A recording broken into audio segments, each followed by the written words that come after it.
Tonight, a mother in Modesto is speaking out nearly 40 years after her daughter went missing. Police have finally made an arrest in the case. Raymond Lewis Stafford was taken into custody in connection to the 1986 disappearance of 15-year-old Susan Bender.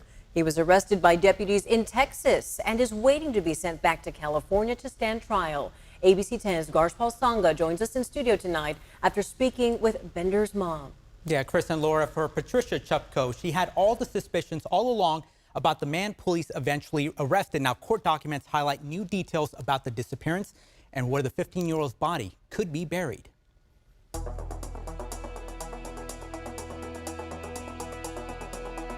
See, I have known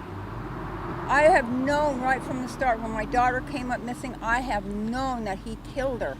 They didn't listen to me.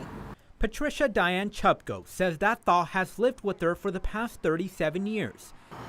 It was like I was lost. Honestly, it was like I was a walking dead woman. Chupco says the memories of her 15-year-old daughter and only child, Suzanne Bender, are what keeps her going. She was outgoing, she was funny. She was just an average teenager, just trying to figure out where she fits. And mother and children are going to fight.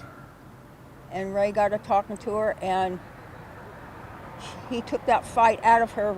Almost 4 decades after Susan went missing, the Modesto Police Department said they arrested Raymond Lewis Stafford on the suspicions of the 15-year-old's murder.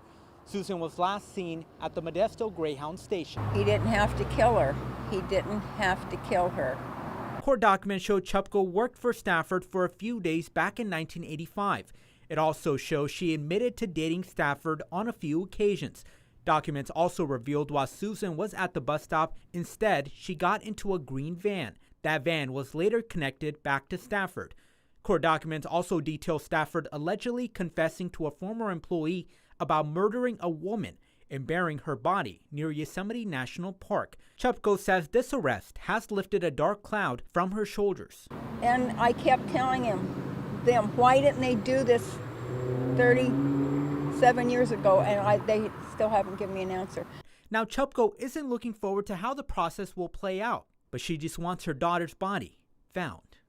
I know this is going to sound kind of strange, but I have forgiven him for killing my daughter.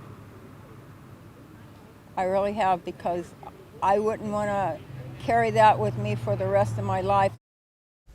And now Stafford is in a Texas jail and awaiting to be moved to Stanislaus County. Now officials are waiting for him to be moved here before setting a court date. Now Chupco says the message she wants to share with the public is to start listening to your kids. Chris and Laura. Just breaks your heart when you hear from that mom saying that she knew all along. Our Garshpal Sangha live in the studio for us tonight. Garshpal, thank you.